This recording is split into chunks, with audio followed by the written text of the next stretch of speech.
You saw some situations where like Caitlin's stuck guarding Kelsey and Kelsey's, knocking her off the ball and Caitlin gets called for a foul and she starts yelling at the refs like, she's grabbing me, and all of the coaches from WNBA teams who were sitting there watching are just cracking up.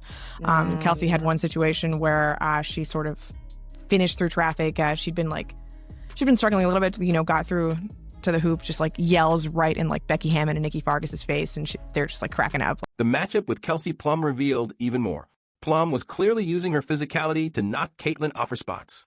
Caitlin, after getting whistled for a foul, immediately turned toward the officials, arguing that Plum had been grabbing her.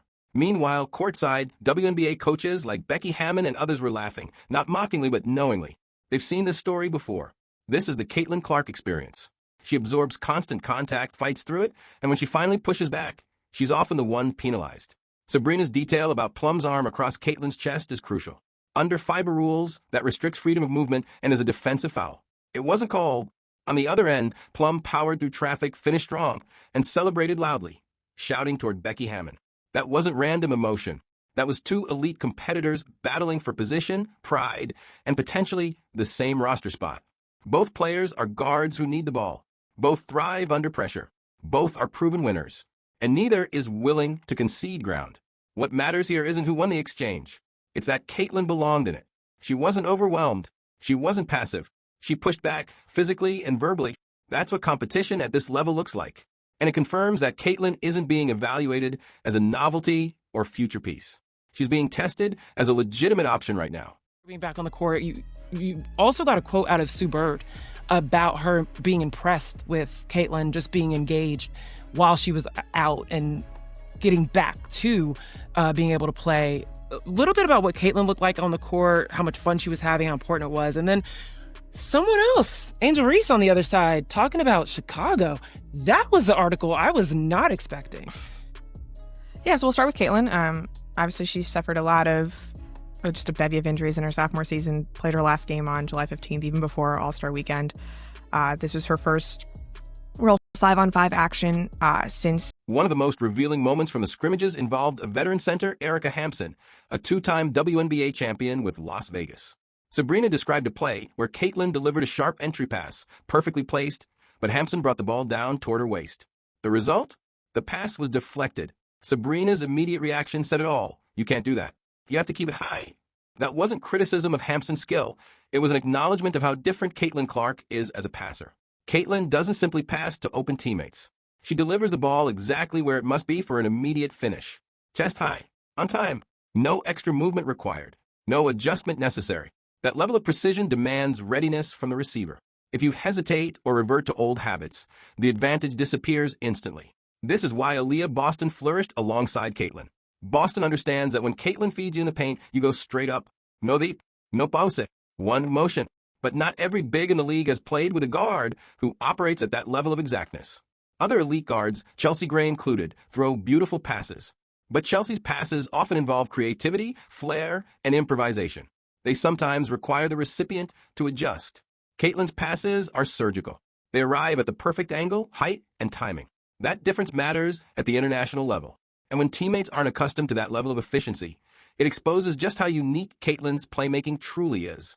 It was a combination of like USA players going against USA players and then also USA players going against the scout team, which was just like players from small colleges all across North Carolina sort of helping out with that scout team practice. And, she looked like Caitlin, right? Like the step back three was there, the passes were there. When she was not playing with Aaliyah Boston, some of the bigs didn't know what to do with their passes. Like there was one time where she passed it to Hamby and Hamby like brought the ball down. It's like, you can't do that. Like this is not, you gotta keep it up. You have to keep it up, right? Straight up, right. Just like not expecting, Pay close attention to Kelsey Plum's body language in that moment. She isn't simply playing tough defense. She's asserting herself, sending a clear message. Caitlin Clark immediately responds, gesturing toward the officials and pointing at Plum's arm across her chest. What unfolded wasn't just a routine practice sequence. This happened behind closed doors at the USA basketball training camp in North Carolina. And according to a reporter who witnessed it firsthand, this single exchange reveals far more than most people realize about where Caitlin Clark truly stands heading into 2026. Sabrina Merchant of The Athletic was inside the gym for 3 full days. She watched every scrimmage, every drill, and every interaction between players and coaches. What she reported directly contradicts the dominant narrative that Caitlin is somehow on the fringe or fighting uphill odds to make this roster. Instead, what Sabrina saw was a player deeply involved, highly competitive, and very much in the mix. This wasn't a sanitized media session or a public showcase. This was real, physical basketball among elite professionals competing for limited spots on one of the most selective rosters in the sport. In that environment, Caitlin didn't shrink. She didn't blend in. She challenged established veterans and responded with visible frustration when she felt officiating wasn't fair, something that speaks to confidence, not insecurity. The Plum matchup in particular stood out because it captured the intensity of the moment. Two elite guards, both accustomed to being primary decision-makers, both unwilling to concede ground. That interaction alone undermines the idea that Caitlin is merely a developmental option or a long-term project. According to someone who was actually in the room, Caitlin Clark is already competing at the level required, and she knows it. Man, I need to hear that, S. Right, I need to hear it.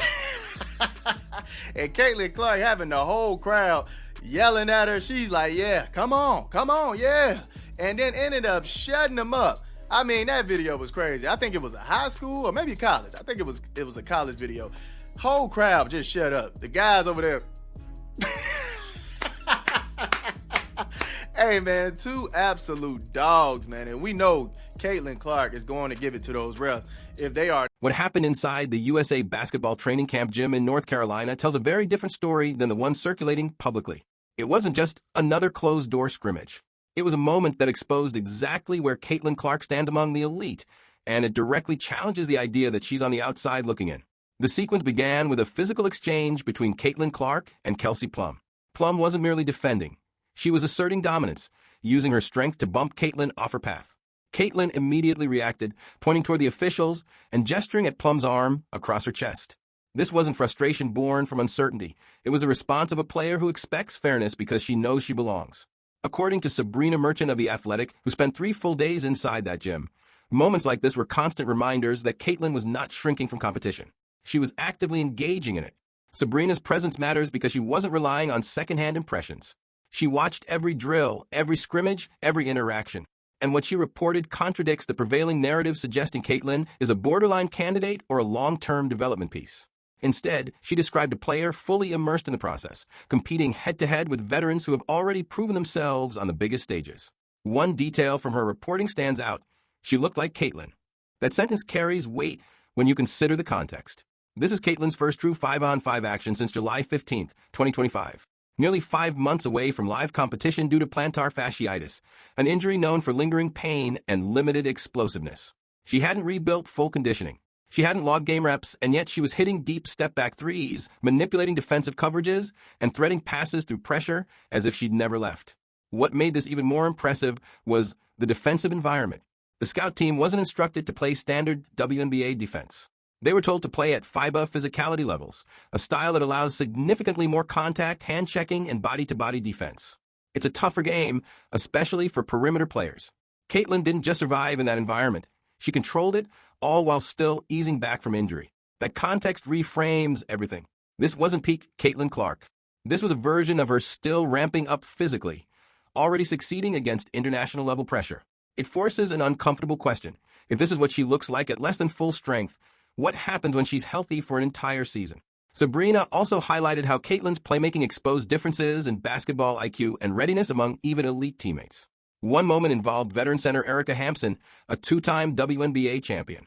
Caitlin delivered a precise entry pass, perfectly placed for an immediate finish. Hampson instinctively brought the ball down, and the pass was deflected. Sabrina's reaction was immediate. You can't do that. You have to keep it high. That wasn't criticism of Hampson. It was recognition of Caitlin's uniqueness. Caitlin doesn't just pass to open teammates. She delivers the ball exactly where it needs to be at the exact moment it needs to arrive. Chest high, in rhythm, no wasted movement. That level of precision demands that teammates be prepared. If they aren't, the advantage disappears instantly. This is why Aaliyah Boston thrived playing alongside Caitlin. Boston understand that when Caitlin feeds you in the paint, you go straight up, no dip, no hesitation. Other elite guards, like Chelsea Gray, throw beautiful passes as well, but their passes often involve flair and creativity that require adjustment. Caitlin's passes are surgical. They're efficient, unforgiving, and optimized for immediate scoring. And when teammates aren't accustomed to that precision, it exposes just how rare her skill set truly is. The intensity peaked during the Caitlin-Kelsey Plum matchup. Plum used physicality to disrupt Caitlin's rhythm. Caitlin pushed back, got called for a foul, and immediately argued her case with the officials. Courtside, coaches like Becky Hammon laughed, not dismissively but knowingly. They've seen this dynamic play out countless times. This is the Caitlin Clark experience. She absorbs contact all game, fights through it, and when she finally responds physically, she's often the one penalized. Sabrina's observation that Plum's arm was across Caitlin's chest is critical. Under FIBA rules, that restricts freedom of movement and is a defensive foul. It wasn't called. On the other end, Plum finished through traffic and celebrated loudly, shouting toward Becky Hammon. That wasn't random emotion. That was two elite competitors battling for pride, positioning, and potentially the same roster spot. Both are guards who thrive with the ball. Both have proven themselves under immense pressure, and neither is willing to back down. What matters most isn't who won that exchange. It's that Caitlin belonged in it. She wasn't overwhelmed. She wasn't deferential. She fought, argued, and competed at the same level as established veterans. That alone dismantles the idea that she's merely being evaluated as a future option rather than a present one. The most important takeaway from Sabrina's reporting is simple. Caitlin Clark looked good against FIBA-level physicality while still recovering from injury. Not rusty. Not tentative. Good. That matters because FIBA defense is more physical than anything she faced during her rookie and sophomore seasons. Seasons in which she endured constant body checks, hip checks, and aggressive coverage. And yet, even at roughly 75% conditioning, she was effective. Now imagine what happens when she's fully healthy. Her sophomore season never allowed her to build momentum. Plantar fasciitis, accumulated fatigue, and a brutal schedule disrupted her rhythm. She never had the chance to build on her historic rookie campaign. Sabrina also shared a quieter, but deeply revealing detail. Caitlin went out of her way to tell teammates how happy she was to be talking basketball again, how good it felt to be part of the process. That speaks volumes about the isolation of injury rehab. She wasn't just missing games, she was missing the community, the competition, and the daily grind of being surrounded by elite players who push you to improve. That hunger matters because a healthy, motivated Caitlin Clark, one who has already proven she can handle international level physicality, is a very different conversation than the one many people have been having. And based on what was witnessed inside that gym, the next chapter may be far more dominant than anyone is prepared for. Remember, there was a clip showing De'Erica Hamby getting that double team hard hedge going on Caitlin, and they were like, oh, Caitlin is still pushing off. Look, Hamby's arm was across Caitlin's chest, all right? I did want to bring this into this video. Hamby reaching across the chest is a foul on Hamby, all right? She was restricting her freedom of movement. You can't do that, fam. You got to slide those puppies. Now, I'm not too surprised that players could not handle Caitlin Clark passes. We saw that happen in the first year, right? So when you have players who don't necessarily play with her, never play with her, they're going to have a learning curve. Right? They're going to have a learning curve. Now, I do feel like Chelsea Gray had some really stylish passes in some of those clips. So I don't know why it's so hard to keep up with Caitlin Clark. Maybe because she threads that needle and she puts it right.